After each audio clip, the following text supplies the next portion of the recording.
歡迎大家收睇今集好熱氣咁啊！今日同阿 Steve 咧就嚟睇呢個新鮮滾熱辣咧，就係呢個叫做芙莉歐沙。咁啊，呢套片我覺得嗰種感覺同預期中有啲唔同啊，因為之前咧其實我覺得係嗰套片個感覺係一種叫衝鋒陷陣啊，基本上係140分鐘，基本上都未停過，係咁向直衝嘅。咁但係呢套片我覺得有少少係回歸阿 George Miller 嘅初心，即係講緊係比較會係文藝啲啦，同埋係有少少想娓娓道來，因為你見到啦，成個故事嘅框架佢差唔多橫跨咗成20年啊，即係講佢由一個叫做妹妹仔啦，一個小豆丁啦，跟住變做一個女士咧，嗰個過程中其實都幾經歷咗幾多痛苦咯，其實都係啊，俾人老咗佢啦，我冇話係，跟住就因為佢喺一個幾好嘅個環境裏邊長大，但係咧就突然間俾人老走咗啊！咁跟住佢媽咪救佢，然之後咧救唔到佢咧，就一路都俾人哋喺度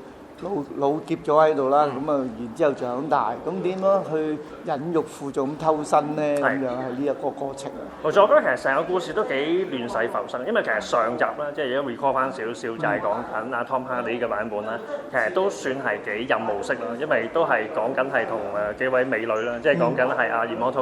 頓 Jo 嘅幾個老婆，跟住仲有大將，講緊就係查理斯花朗飾演嘅菲利歐莎啦，咁基本上就係避開一個叫做領主啦，或者一個大軍閥嘅一個追殺。咁但係今集咧，我覺得係個主線都係講係報仇或者正如預告所講，咁但係好多千絲萬縷嘅嘢，特別係講緊譬如話講緊反派啦，阿雷神啦 Chris Hemsworth 啦，飾演嗰個軍閥咧，其實嗰種個感覺同我預期中有啲唔同，因為其實之前正邪嘅嗰對立面係好強，但係呢套片咧，你見得到其實阿 Chris Hemsworth 嘅嗰種心態話，其實係個亂世求生嘅話，其實冇乜道唔道義，冇乜黑唔黑白可言，基本上係長期都係處於一種灰色地帶。咁同埋開頭嗰個佈局咧，即係見到係Hemsworth 啦，即係阿雷神啦，基本上同Anya Taylor-Joy 啦嘅大妹一個年青版啦，一個幼童版嘅版本啦，其實嗰種嘅關係有少少係非常父女嗰種感覺，即係其實佢係感覺上佢係渴望係被人愛，但係喺呢個嘅一個叫亂世之中咧，其實你係搞唔清嗰個係恨啦，定因為愛，感覺其實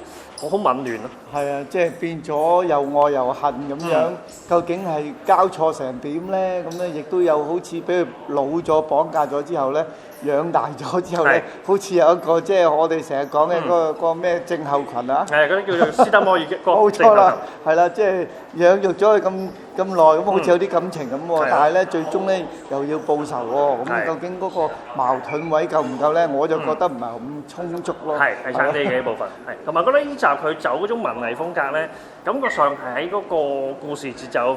方面比較會放慢咗，同埋今集會比較多啲千絲萬縷嘢咧。譬如話講緊係除咗條主線以外咧，佢會交代好多唔同嘅攤啦。譬如話講緊有一個叫做製造子彈嘅啦，一個又淨係製造燃料嘅啦。咁其實大家係幫派嗰種角力咧，變咗就好似會溝淡咗個故事嘅節奏，變咗就話其實嗰差唔多成2個半鐘頭咧，會有會好多位置可能會係變咗係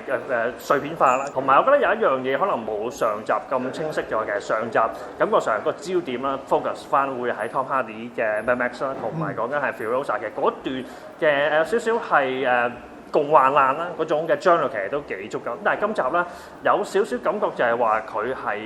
打散咗，特別係講緊其實佢成長啦，同埋或者係佢少女時期嗰段時間咧，你睇翻如果望一望表嘅話，差唔多佔嗰套片我諗成1粒鐘咁滯，變咗其實話Anya Taylor-Joy 啦，差唔多係話即係其實呢套片嘅嗰個即係其實最大嘅亮點啦，反而會擺咗喺中後段出現，咁變咗話嗰份嘅張力咧，我覺得會係溝淡咗，變咗感覺上其實整體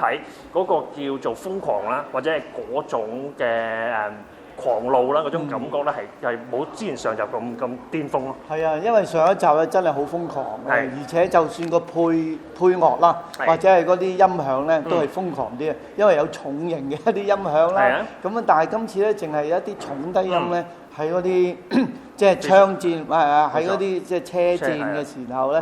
睇到咧、聽到咧，就覺得淨係比較單調啲咯。係啦，咁啊變咗今一集，亦都喺個情節上面咧，就唔係咁緊湊啦。上一次咧，即係人物角色裏邊咧，佢都大家嗰個爭鬥啊，係會係重好多。咁今次咧，即係嗰個矛盾位唔係咁重咯。咁但係其實有一個位都會可以留意翻嘅。今集咧，我發現其實最精彩嘅部分咧，會係中間有一段仔講佢話佢哋有啲佢成架嗰啲叫運輸車啦，嗰啲物資會俾一啲所謂嘅山賊咁上下去搶嗰段啦。咁其實靠嗰個影像去交代咧，咁兼且就係覺得有啲位嘅處理，譬如話講緊個女主角喺車底度爬嗰段戲咧，其實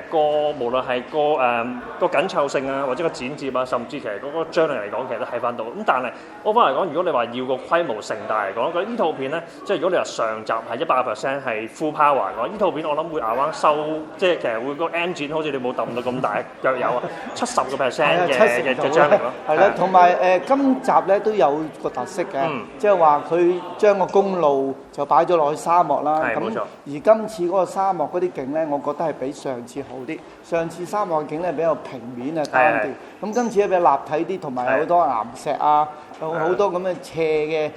可能有沙丘戰記可以睇到，有啲斜嘅位啦，咁啊有啲高低嘅起伏咧，咁啊睇起上嚟咧，即係有西部片嘅味道啦，亦都有公路片嘅味道。咁呢方面咧就係好嘅。另外佢鏡頭嘅擺位都係唔差嘅。咁當然啦，上次一開幕嗰個蜥蜴啊，同埋個單車，咁擺咗喺鏡頭前面咧就幾過癮嘅。咁今集都有，但係咧就冇上集咁豐富啦。係冇，整體嚟講，我覺得係個瘋狂啦，或者嗰種真係好 mad 嗰種感覺係比較少啲啦。咁啊，最尾可能都 comment 下，其實今日我哋睇過佢喺英文睇 IMAX 版，咁啊成套片我數過嘅係全片21:9嘅，即係冇獨家嘅畫幅。咁但係我翻嚟講真，如果你話要追求最終極嘅畫面嘅體驗啊，即係其實最貼身啦，因為同埋要啲音效嚟講嘅咧，開槍啊或者真係炒車嗰時真係震到副本嘅感覺嚟講，咁其實IMAX 嘅版本我諗都係接近係唯一一個版本可以俾到你咧。咁呢部分嚟講，大家都可以因應自己嘅喜好去睇嘅。咁啊 overall 嚟講，其實阿 Steve 你俾幾多分？我會俾79分。79分，始終都係爭少少，係爭少少。係啊，今集始終都係